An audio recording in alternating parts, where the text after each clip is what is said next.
वो गर्भवती औरत आज भी दिखाई देती है। ये कहानी बहुत अजीब है जो आपके दिल को दहला देगी।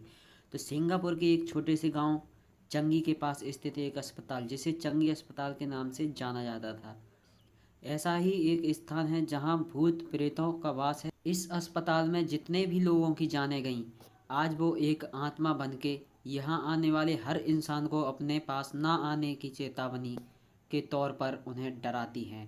अस्पताल के कब्रगाह बने चंगी अस्पताल का इतिहास। इस अस्पताल का निर्माण वर्ष 1930 में सैनिकों का इलाज उद्देश्य से कराया गया था। इस समय यह मिलिट्री अस्पताल हुआ करता था और द्वितीय विश्व युद्ध के बाद इस पर जापान का कब्जा हो गया था।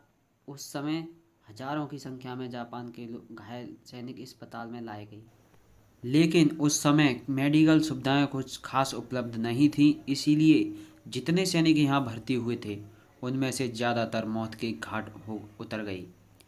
अस्पताल में हो रही इन्हीं मौतों के कारण एक भयानक बीमारी ने अस्पताल के सभी लोगों को अपनी चपेट में ले लिया था। इस बीमारी की चपेट में आने के बाद कई नर्सें और चिकित्सकों की भी मौत हो गई और कहते हैं आज के उन्हीं नाम की पर अपनी आत्मा बेटी इस को छोड़ने अस्पताल के में लिए कहते भटकती हैं, रहती है। जिस पर वो डीमन कहता स्थानीय लोगों के अनुसार यह जगह मनहूस है और मृत आत्माओं की ताकतों को यहाँ बहुत आसानी से महसूस किया जा सकता है। और इस अस्पताल में एक नर्स के साये को अक्सर देखा जाता है। कहते हैं एक जवान का इलाज करते समय उस नर्स से कुछ गलती हो गई थी, जिसकी वजह से जवान के परिवार वालों ने उस लड़की को खूब पीटा और उस समय वो नर्स गर्भवती भी थी तथा बुरी तरह जख्मी होने जाने के कारण वो नर्स वहीं तड़प तड़प कर मर गई और वह उसी गर्भवती अवस्था में अस्पताल में चक्कर काटती है और रात के समय में हर आने जाने वाले इंसान को वह आज भी दिखाई देती है। कहते हैं इस अस्पताल के चारों ओर रूहों का जाल बिछा है। यह जाल इतना मजबूत है कि इसे पार कर पाना वाकई मुश्किल है। चौकीदार से लेकर स्टाफ तक वहाँ हर आत्माएं अपना वही पुराना रोल निभा रही हैं जो वह जिंदा होने पर निभाते थे। और वहाँ पर आज भी डर का माहौल बहुत खतरनाक बना हुआ है। आज भी लोग वहाँ जाने से डरते हैं।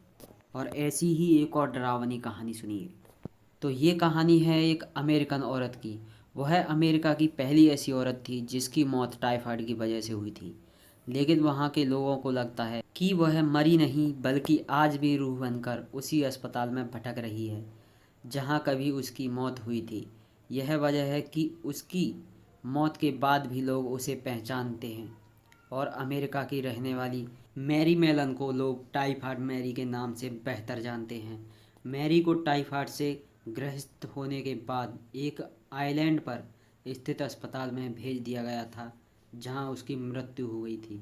आइलैंड पर आने वाले लोगों का कहना है कि यह स्थान श्रापित है। उन्हें यहाँ लोगों के चीखने और दर्द से चिल्लाने की आवाज़ें आती हैं, लेकिन इस स्थान पर एक परिंदा तक पर मारने की हिम्मत नहीं करता। और टाइफाइड जैसी घातक बीमारी को वर्ष 1906 में पहचान मिलने लगी थी और वर्ष 1907 में जब स्थानीय स्वास्थ्य कर्मचारी अपने रूटीन शेड्यूल के तहत घर घर जाकर लोगों के स्वास्थ्य की जांच करने लगे तो उन्होंने मैरी को एकदम फिट पाया।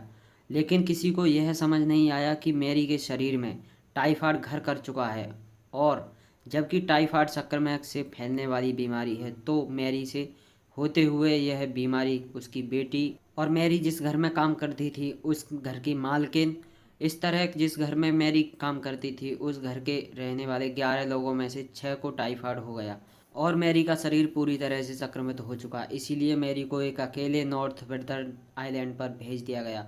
वहाँ उसे एक ऐसे अस्पताल में रखा गया जहाँ किसी भी तरह की कोई सुविधा उपलब्ध नहीं थी और अकेलेपन और असुविधा के अभाव से तरस तरस कर मैरी के दम तोड़ दिया। लेकिन मैरी की वजह से और 51 लोग भी टाइफाइड की चपेट में आ गए थे और फिर इस अस्पताल में कई मौतें हुई और सभी की वजह टाइफाइड बीमारी ही थी। वर्ष 1963 में इस अस्पताल को सर्च इसलिए बंद कर दिया गया क्योंकि लोगों को यह अस्पताल एक भूतनाथ स्थान लगने लगा था और लोग अभी भी बताते हैं कि वह अस्पताल आज तक बंद ही है।